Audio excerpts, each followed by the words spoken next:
जो इसका बिखराव करने का प्रयास किया वो राजद के द्वारा किया जा रहा है।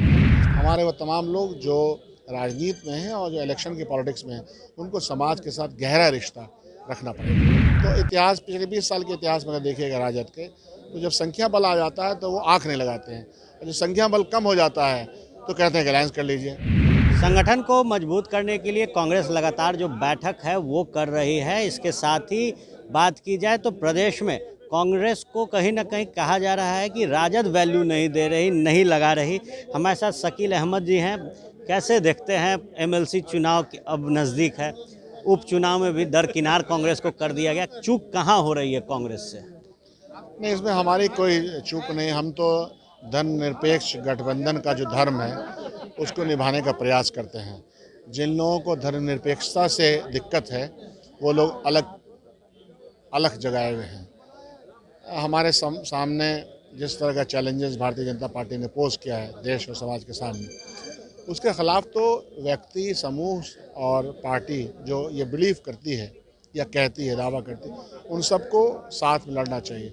सवाल सीटों का नहीं है, सवाल उस समझौते का है जिस समझौते के बुनियाद पर हम धर्मनिरपेक्ष ताकतों को मजबूत करेंगे। इस मामले में जो इसका बिखराव करने का प्रयास किया वो राजद के द्वारा किया जा रहा है। पिछले बार भी यही हुआ, 2 सीटें थी, अलग अलग लड़ते, अगर एक साथ लड़ते तो दोनों सीटें आती, गठबंधन के पक्ष में आती है, कांग्रेस में आती है, राजद में आती।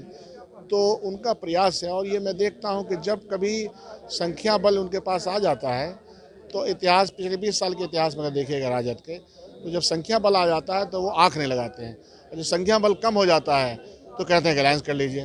तो ये चीज़ें तो उनकी तरफ से हुई हैं, हम लोग का कहीं कोई गलती नहीं है। हम लोग अब अपने पार्टी को बनाने में लगे हुए हैं।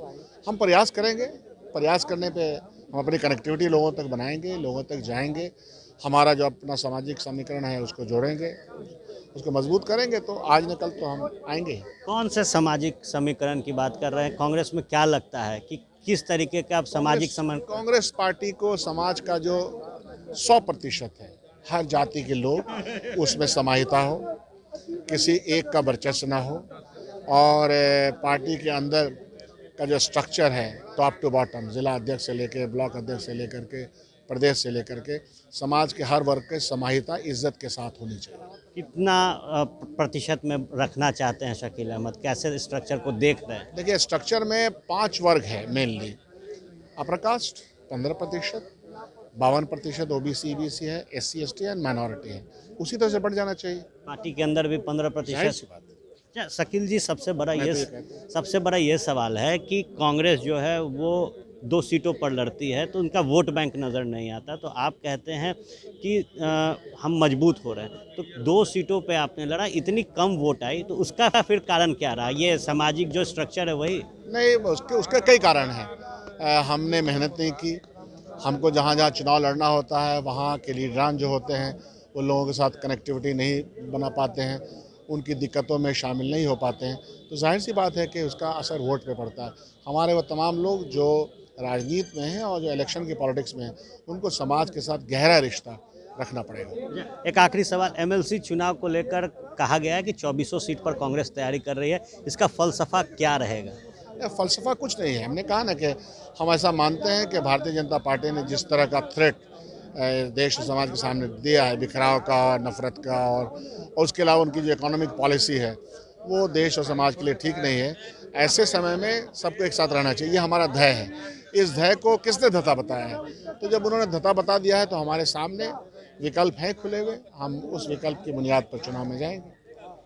विकल्प है, और विकल्प के बुनियाद के साथ एमएलसी चुनाव में कांग्रेस अपना दमखम दिखाएगी। संगठन को मजबूत करने के लिए जो सामाजिक एक ढांचा है उसको अब पार्टी के अंदर बेहतर ढंग से लागू करने की ज़रूरत है, और इन जब मुद्दों पर कांग्रेस अच्छे से काम करेगी तो संगठन बिल्कुल मजबूत होगा। आप बने रहे फर्स्ट बिहार के साथ। धन्यवाद।